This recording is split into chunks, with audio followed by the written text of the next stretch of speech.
સર્વે વૈષ્ણવોને મારા જય શ્રી કૃષ્ણ. સર્વે વૈષ્ણવોને મારા જય શ્રી કૃષ્ણ. આપ સર્વે વૈષ્ણવોનું મન આતુરી ચેનલમાં હાર્દિક સ્વાગત છે. આપ સર્વે વૈષ્ણવોને નવવિલાસની ખૂબ ખૂબ મંગલ વધાય. ગયા પાઠમાં આપણે નવવિલાસની ભાવભાવનાનું રસદર્શન કર્યું હતું. આજે આપણે પ્રથમ વિલાસનો શું ભાવ છે તેનું રસદર્શન કરીશું, તેની લીલાનું ચિંતન કરીશું, તેમજ વેણુનો શું ભાવ છે તે પણ આપણે જોઈશું. નવવિલાસના પદોની રચના શ્રી હરિરાય મહાપ્રભુજીએ કરેલી છે, તેમજ નવવિલાસના ગરબા પણ છે જે શ્રી રત્નપ્રભાવજી રચિત છે, તે પણ આપણે જોઈશું. એમનું ઉપનામ કુમુદિની છે. ખૂબ જ સુંદર રીતે એ ગરબા છે, તે પણ આપણે સાથે લઈશું. તો ચાલો શરૂ કરીએ. પ્રથમ વિલાસ ભાવભાવના. પ્રથમ વિલાસ. વસ્ત્ર લાલ છાપાના અનુરાગાત્મક ભાવના, એટલે કે પ્રથમ વિલાસને દિવસે જે શ્રી ઠાકોરજીને લાલ વસ્ત્ર ધરાવવામાં આવે છે તે અનુરાગનું સૂચન કરે છે. મસ્તકે કુલ્હે કામની જોડ, હીરા પન્નાના આભરણો, જોડી પન્નાની, કળા પહોંચી હીરાની, હીરાના મકરાકૃત કુંડલ, વનમાળા સુધીના શ્રૃંગાર, સામગ્રી સેવોના લાડુ, વિલાસ સ્થળ નિકુંજ ભવન, મુખ્ય સખી ચંદ્રાવલી. પ્રથમ વિલાસનું પદ. પ્રથમ વિલાસ કિયો શ્યામાજુ, કોનો વિપિન વિહારજુ, ઉનકે વિધ કી શોભાવરનો, કહત ન આવે પારજુ. વાકે યુથ કી ગણના નાહી, નિર્ગુણ ભક્ત કહાવે, તાકી સંખ્યા કહત ન આવે, શેષ હુ પાર ન પાવે. ઘોષ ઘોષ પ્રતિ ગલિન ગલિન પ્રતિ રંગ રંગ અધર સાજે, કિયો શ્રૃંગાર નખશિખ, અંગ યુવતી જ્યો કરની મધ્ય રાજે. બહુ પૂજાલે ચલી વૃંદાવન, પાન ફૂલ પકવાને, તાકે યુથ મુખ્ય ચંદ્રાવલી, ચંદ્રકલાસી વાને. પહોંચી જાય નિકુંજ ભવન में, દરસી વૃંદા દેવી, તાકે પદ વંદન કરી માગ્યો, શ્યામ સુંદર વર એવી. તિહિ છીન પ્રભુજી આપ પધારે, કોટિક મન મથ મોહે, અંગ અંગ પ્રતિ રૂપ રૂપ પ્રતિ ઉપમા રવિ શશि કોહે. દ્વૈજુત જામ શ્યામ શ્યામ સંગ, કેલી વિવિધ રંગ कीने, ઉઠત તરંગ રંગ રસ ઉછલિત દાસે, રસિક રસ પીને. આ પ્રથમ વિલાસ શ્રી હરિરાય મહાપ્રભુજી રચિત છે. શ્રી હરિરાય મહાપ્રભુજીએ 10 વિલાસની પણ રચના કરેલી છે, તે પણ આપણે પછી આવતા પાઠમાં જોઈશું. પ્રથમ વિલાસ આપણે જોયું તે પ્રથમ વિલાસ આપણે ઠાકોરજીની સન્મુખ નથી ગવાતા, એટલે તેવું શ્રીનાથજી સેવા રસોદધીમાં હતું, પરંતુ તેની શું લીલા છે તે પણ આપણે સમજવી જોઈએ. એટલે અહીં કહી રહ્યા છે કે પ્રથમ વિલાસની મુખ્ય સખી ચંદ્રાવલીજી છે, એના યુથની કંઈ ગણના કરી શકાય તેવી નથી. એટલે કે અનેકના અનેક યુથો છે અને નિર્ગુણ ભક્ત છે. નિર્ગુણ ભક્ત કોને કહેવાય? કે જેને ફક્ત તત્સુખની જ ભાવના હોય, એને નિર્ગુણ ભક્ત કહેવાય. તેની સંખ્યાનો કોઈ પાર નથી. એટલે કે શેષ મહેશ એ કોઈ પણ, એટલે કે શેષજી શંકર ભગવાન એ કોઈ પણ એનો પાર પામી શકે તેમ નથી. અને આ યુવતીઓએ નખશિખ શ્રૃંગાર ધારણ કર્યા છે અને વૃંદાવન જઈ રહી છે, અને સાથે સાથે પાન ફૂલ પકવાન યુથોના યુથો જઈ રહ્યા છે. તે પોતાની સાથે પોતાના મનોરથ પ્રમાણે સામગ્રી પધરાવીને જઈ રહ્યા છે. અને આ ચંદ્રાવલીજી કેવા લાગે છે? તો કહે છે કે ચંદ્રકલાસી વાને, એટલે કે ચંદ્રાવલીજી છે એ ચંદ્રની હારમાળા કેમ હોય તેવા લાગે છે. અને આ ચંદ્રાવલીજી નિકુંજ ભવનમાં જાય છે ત્યાં તેને વૃંદાદેવી મળે છે. એટલે આ ચંદ્રાવલીજી એમના ચરણ સ્પર્શ કરે છે અને વરદાનમાં શ્યામ સુંદરને માગે છે. પછી પ્રભુ આ પધારે છે. તો એ પ્રભુ કેવા છે તો કહે છે કે કોટિક મનમથ મોહે, એટલે કે કોટિકાંદેવને પણ મોહ પમાડે એવા કોટિકંદર પર લાવણ્યમય શ્રી ઠાકોરજી છે. પછી આગળ કહે છે કે અંગ અંગ પ્રતિ રૂપ રૂપ પ્રતિ ઉપમા રવિ શશી કોહે. ઠાકોરજીનું સ્વરૂપ એટલું લાવણ્યમય, એટલું સુંદર છે કે એની ઉપમા કોઈ સાથે પણ થઈ શકે તેમ નથી. દ્વેજુદ શ્યામ શ્યામ સંગ કેલી વિવિધ રંગ કીને. શ્રી ઠાકોરજી બધા સાથે કેલી કરી રહ્યા છે. બધી ગોપીઓ, બધી સખીઓ ઠાકોરજી સાથે વાતો કરી રહી છે. કેલી એટલે મંગલમય વાતો. પછી આગળ કહે છે ઉઠત તરંગ રંગ રસ ઉછલિત, એટલે આ કેલી કરી રહ્યા છે તો ભગવદ રસના તરંગો ઉછાળા મારી રહ્યા છે અને એ રસનું પાન શ્રી હરિરાયજી કરી રહ્યા છે. એનો અનુભવ શ્રી હરિરાયજી કરી રહ્યા છે. આ અનુભવની વાણી છે. એટલે આપણે પણ રંચક પ્રયાસ કરીએ આ અનુભવને સમજવાનો. હવે પૂજ્યપાદ ગોસ્વામી શ્રી રત્નપ્રભા ભાભીજી મહારાજે પણ નવવિલાસના ગરબા રચ્યા છે. એમનું ઉપનામ કુમુદિની છે. આપણે પહેલો વિલાસ જોઈશું. હારે સખી ચાલો વૃંદાવન કુંજમાં, હારે લઈ વિવિધ પૂજનો સાજજો, ગાતા તે ગુણ વ્રજ રાજના, હારે પહેરી નવલા આભૂષણ ચીરજો. એટલે કહે છે, અહીં કુમુદિની કહે છે કે હારે સખી ચાલો વૃંદાવન કુંજમાં, એટલે કહે છે કે સખીઓ ચાલો આપણે વૃંદાવન કુંજમાં જઈએ અને પૂજા વિધિનો બધો સાજ લઈને જઈએ અને નવા નવા આભૂષણ ધારણ કરીએ. આ આભૂષણ કેવા છે તો નવા નવા ભાવના તરંગો ઉછળી રહ્યા છે એવા નવલા આભૂષણ છે. પછી આગળ કહે છે હારે ત્યાં યુથ તણી ગણના નહીં, હારે નવ યૌવન નવલે વેશજો, ચાલ્યા પ્રિયાજીની કુંજમાં, હારે જ્યાં નિર્ગુણ ભક્ત સુદેશજો. એટલે આ નવવિલાસના જે ગરબા રચ્યા છે શ્રી ભાભીજી મહારાજે, એ આ વિલાસ જે હરિરાયજી રચિત છે એને જ ધોળના સ્વરૂપમાં પ્રગટ કરેલું છે. એટલે આપણે સુંદર રીતે સમજી શકીએ. અહીં કહે છે કે ત્યાં યુથ તણી ગણના નથી અને નવયૌવન નવા નવા વેશ ધારણ કરીને પધાર્યા છે અને બધા પ્રિયાજીની કુંજમાં જઈ રહ્યા છે. અને આ બધા ભક્તો કેવા છે તો કહે છે કે નિર્ગુણ છે. પછી આગળ કહે છે હારે ઘોષ ઘોષ પ્રતિ આનંદ થઈ રહ્યો, હારે સાજ્યા નૂતન અંબર ચીરજો, ગાતા તે ગુણ વ્રજ નાથના, હારે જેને નિરખવા ને મનડા અધીરજો. એટલે અહીં કહી રહ્યા છે કે આ બધી સખીઓ ઠાકોરજી પાસે એટલે કે વ્રજનાથને મળવા જઈ રહી છે અને એના ગુણલા ગાઈ રહી છે અને એમને નિરખવાને અધીરી બની છે. હવે અહીંયા મધ્યપાતી કોણ છે તેનું વર્ણન આવે છે. હારે મધ્યપાતી કહીએ શ્રી ચંદ્રાવલી, હારે લઈ ઉજ્જવલ સામગ્રી હાલજો, ચંદ્રકલા ચંદ્ર શિરોમણી, હારે ચંદ્રવદની સહિયરનો સાથજો. એટલે અહીંયા મધ્યપાતી તરીકે શ્રી ચંદ્રાવલીજી સખી છે કે તે જે ઉજ્જવલ સામગ્રી લઈને જઈ રહી છે. ઉજ્જવલ એટલે શાશ્વત. ચંદ્રાવલીજી ના ભાવથી સફેદ વસ્ત્ર આવે છે તે આપણે જાણીએ જ છીએ. એટલે ઉજ્જવલતાનો અર્થ અહીં પવિત્રતા, વિશુદ્ધતાનો અર્થ અહીં લેવાનો છે. ચંદ્રકલા ચંદ્ર શિરોમણી, હારે ચંદ્રવદની સહિયરનો સાથજો.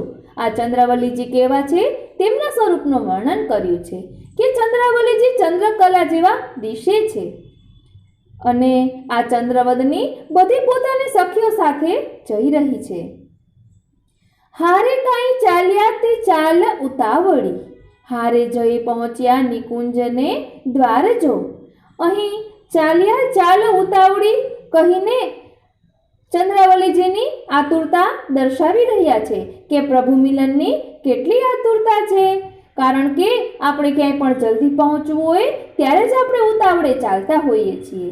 એટલે અહીંયા ચંદ્રાવલીજીની આતુરતા સ્પષ્ટ રીતે આપણે સમજી શકીએ છીએ, જોઈ શકીએ છીએ. હારે જઈ પહોંચ્યા નિકુંજને દ્વાર જો, પૂજા સામગ્રી સન્મુખ કરી, હારે વૃંદા દેવીને કીધો જુહાર જો.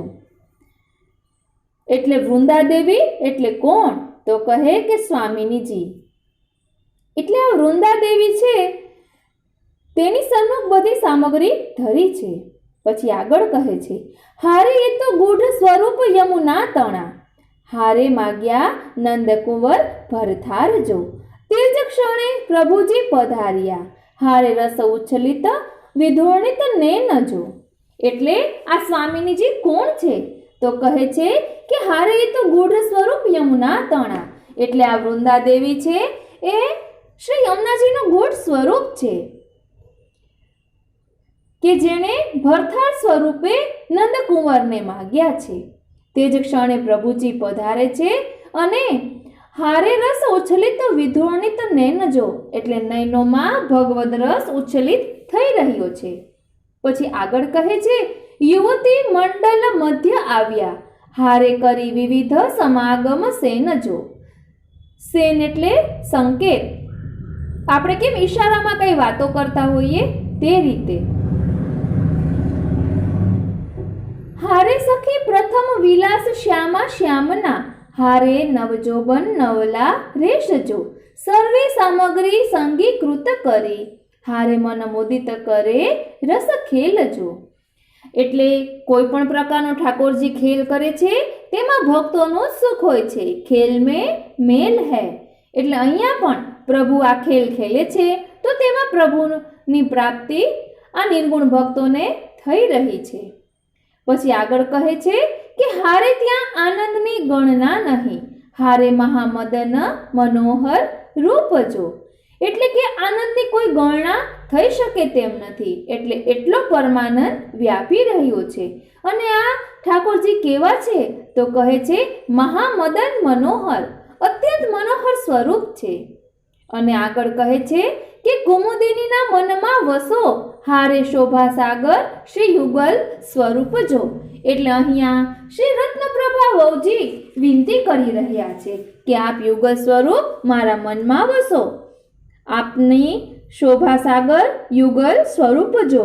એટલે શ્રી યમુનાજી અને ઠાકોરજીને કુમુદિનીજી કહી રહ્યા છે કે આપ યુગલ સ્વરૂપે મારા હૃદયમાં વસો. તેવી જ રીતે અહીંયા આ પ્રથમ વિલાસનો જે ગરબો છે તેની ભાવના આપણે જોઈ. એક મુખિયાજી પણ છે. મુખિયાજી મથુરાદાસ જીવરાજ હિંગન ઘાટવાળા રાજકોટના, એમને પણ નવવિલાસના ભાવવાહી ગરબા રચેલા છે. તે પણ આપણે જોઈશું. આસુ સુધી તે રડી યામણી રે લોલ, સખીઓ કાંઈ કર્યા છે વિલાસ જો. સરખી સાહેલી લીધી સાથ મારે લોલ, ગણતા ન આવે કોઈ પાર જો. પ્રથમ વિલાસ કર્યો સ્વાપરીની રે લોલ, સ્વામીની રે લોલ, ઘર ઘર આનંદ ઉભરાય જો. સજ્યા શણગાર મન ભાવતા રે લોલ, સખીઓના યુથ લીધા સાથ જો. વચમાં ચાલે છે જે હાથણી રે લોલ, ફરતી સખીઓ છે રસ રૂપ જો. પૂજાનો થાળ લીધો હાથમાં રે લોલ, ભર્યા છે પાન પકવાન જો. મુખ્ય સખી છે ચંદ્રાવલી રે લોલ, દેવી તે પૂજવાને જાય જો. પહોંચી સખીઓ તે વૃંદાવનમાં રે લોલ, વૃંદા તે દેવીના ભવન જો. પૂજા કરીને વર માગ્યા રે લોલ, શ્યામ સુંદર વરદાન જો. અરજ સુણીને પ્રભુ આવ્યા રે લોલ, રૂપ સ્વરૂપ છે અનુપ જો. શ્યામો મળ્યા ને તેમ સ્વામીની રે લોલ, બે જુગનો સંગવિલાસ જો. વિવિધ લીલા રસ રેલતા રે લોલ, દાસ રસિક ગુણ ગાય જો. આ રીતે અહીં મુખિયાજી મથુરાદાસજી રચિત પણ આપણે પહેલા વિલાસનું રસ દર્શન કર્યું. શ્રીનાથજી સેવા રસોદધીમાં પણ પ્રથમ વિલાસની ભાવના દર્શાવેલી છે, તે પણ આપણે જોઈશું. કારણ કે અલગ અલગ સંદર્ભથી જોઈએ તો આપણે વધુ સુંદર રીતે સમજી શકીએ. आज से 9 दिन तक ध्रुव बारी के नीचे बंगीली में नव विलास की तैयारी होई तथा रसपूर्ण लीला भावना होई. आज ठंड पड़वे पर मंगला में ऊपर ना धरे, परंतु कंदरा पे सेली ओढ़नी दर्शनवत धरे. नवरात्रि में वेणुनाथ वेणु महात्म्य के पद होई. या में पंचमी से सायं करखा गवे और वेणु रास के प्रारंभ में वेणु वंदना होय. कात्यायनी व्रत संध्या देवी साधना वेणुनाद की वंदना तब रास में रस प्राप्ति. એટલે આપણે શરદ પૂનમના મહારાસ લીલા છે તો પહેલા વેણુ ગીતનું વર્ણન તો આવે જ છે ને, એટલે અહીં વેણુનો ભાવ પણ દર્શાવવામાં આવ્યો છે. સુધામૃત સ્થિતિ વેણુ में कैसे है, એટલે કે વેણુમાં અધર સુધારસ કઈ રીતે છે, અમૃત કઈ રીતે છે તો તેનું વર્ણન કરે છે. વશચંદ્ર વવૌતૌ અણુ યસ્માત તસ્માન વેणु मोक्षानंद कामानंद ये दोनों तुच्छ है. इंद्र आदि देवता महादेव परमेष्टि ब्रह्मादि वेणुनाथ सो मोहित भय. तब जड़ चेतन जीव जल थल की तो कहाँ गति की जाए. ये विभोर होय तो आश्चर्य ही कहा. सुधा स्थानापन्न वेणु वेणु स्वरूप रसदाता श्री महाप्रभु जी. कारण के આપણે કહીએ છીએ ને કે વેણુનાદ રૂપી વલ્લભની વાણી. और विकसित रस करवे वाले श्री विठलेश. और वेणु में जो 7 रंध्र है वह सातों श्री गिरधर जी, गोविंद जी, बालकृष्ण जी, गोकुलनाथ जी, रघुनाथ जी और यदुनाथ जी और घनश्याम जी आदि बालक. और वारस के भोक्ता समस्त पुष्टि मार्गीय वैष्णव जीव ब्रज भक्त जिनमें छिद्र द्वारा 7 स्थिति पैदा करे. प्रभु को रसदान में रसानुभव करे भाव विभोर करे. 7 रंध्रन को भाव एवं प्रभाव या प्रकार है. આપણે આ અલગથી પણ જરૂરથી લઈશું કે વેણુજીમાં 7 રંધ્રની શું ભાવના છે, કારણ કે અહીં વાર્તા સંગતિ પણ આપેલી છે. અત્યારે આપણે સંક્ષિપ્તમાં જોઈશું. भक्ति, प्रेम, आसक्ति, आवेश, प्रमेय, व्यसन, मूर्छा. ठाकुर जी ने अधरामृत जो अधरन में धरियो वही अधर स्वरूप श्री स्वामिनी जी को भाव है. ध्यान आपजो, श्री ठाकुर जी ने अधरामृत जो अधरन में धरियो वही अधर स्वरूप श्री स्वामिनी जी को भाव है. कारण के वल्लभाख्यान में पण आवे छे કે રાધા અધર સુધા વિના પીયુને બીજું તે કઈ નવ ભાવે જી. છઠ્ઠા વલ્લભાખ્યાનમાં વર્ણન આવે છે. પછી આગળ કહે છે હસ્ત હૈ વહ श्री चंद्रावली जी को स्वरूप है. कंठ सो बजावत है वह कुमारिकान को भाव है. सप्त रंध्रन में 6 रंध्र है वही श्री स्वामिनी जी के भाव सो है. वे षड दाता है. चंद्रावली जी रसपानार्थ, 16 सहस्त्र अग्नि कुमारिकान के रसपानार्थ. तीसरा गौवन के रसपानार्थ. चौथा गोवर्धन रसपानार्थ. 5वां पशु पक्षी रसपान अर्थ. 6ठा देवतान के रसपान अर्थ. या वेणु में जो पोल है એટલે કે જે પોલાણ છે वह संसार की लौकिक वासनान को हृदय से छुड़ाई देवे और भक्ति रस में ओतप्रोत करी के भाव विभोर करी दे. यासो हृदय ही यासो ही प्रभु वेणु को सदा पास राखे. ठाकुर जी शुद्ध भाव देखी अपने स्वरूपानंद के भाव सो वाको अंगीकार करे. पद्मनाभ दासी ने वर्णन कियो है. मधुर ब्रज देश बसी मधुर कीनो. मधुर वल्लभ नाम मधुर गोकुल गाम मधुर विठ्ठल भजन दान दीनो. मधुर गिरिधरन आदि सप्त तनु वेणुनाद सप्त रंध्रन मधुर रूप लीनो. मधुर फल फलित अति ललित पद्मनाभ प्रभु गावत अली सरस रंग भीनो। उपरोक्त 7 रंध्रन की स्थिति पदाधार पे एवं वार्ता से या प्रकार है। एटले ते तो आपणे वार्ता संगथी अलगथी ज लईशुं, परंतु અહીં એ સમજવાનું છે કે વેણુ કેવી છે તો કહે સાવ ખાલી। એટલે કે અહીં વેણુ આપણને એ સમજાવે છે કે આપણે પણ અહંતા મમતા રહિત થઈએ, આપણું સર્વસ્વ પ્રભુને સમર્પી દઈએ। તો જે રીતે પ્રભુ વેણુને પોતાની પાસે રાખે છે, પોતાનાથી અલગ થવા દેતા નથી, તેવી રીતે જો આપણે પણ અહંતા મમતા રહિત થઈ જઈએ અને સાવ ખાલી થઈ જઈએ તો પ્રભુ આપણને પોતાની પાસે રાખે, પોતાનો સાનુભવ જતાવે।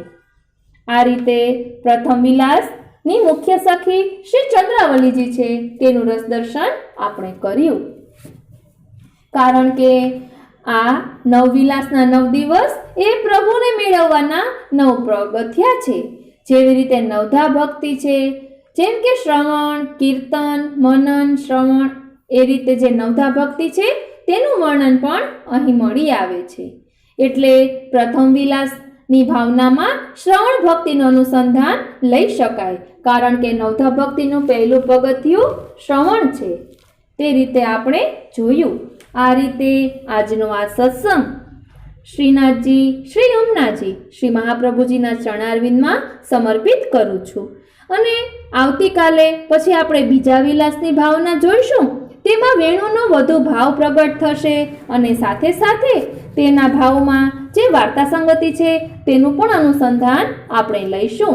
કારણ કે નવવિલાસની સાથે સાથે વેણુ મહાત્મ્યના પદો પણ, વેણુના પદો પણ આવે છે, માટે વેણુનો ભાવ પણ સમજવો જરૂરી છે। એટલે આપણે આવતા પાઠમાં જોઈશું તેમાં ભક્તિ, આસક્તિ, પ્રમેય, આ બધું વર્ણન વેણુનું કઈ રીતે છે અને કયા પદમાં આવે છે અને 84-252 વૈષ્ણવોમાં કઈ વાર્તામાં આવે છે તે બધું જ આપણે જોઈશું।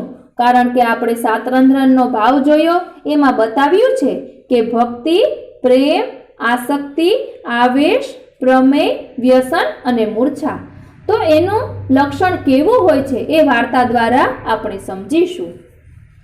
એટલે તે આપણે આખું અલગથી જ લઈશું કે વેણુજીની ભાવ ભાવના એમ કરીને, પરંતુ આપણે વાર્તા સંગતિ સાથે જોઈએ કે જેના કારણે વધુ સુંદર રીતે સમજી શકાય। આ રીતે આજનો આ સત્સંગ શ્રીનાથજી, શ્રી યમુનાજી, શ્રી મહાપ્રભુજીના ચરણારવિંદમાં સમર્પિત કરું છું। જય શ્રી કૃષ્ણ।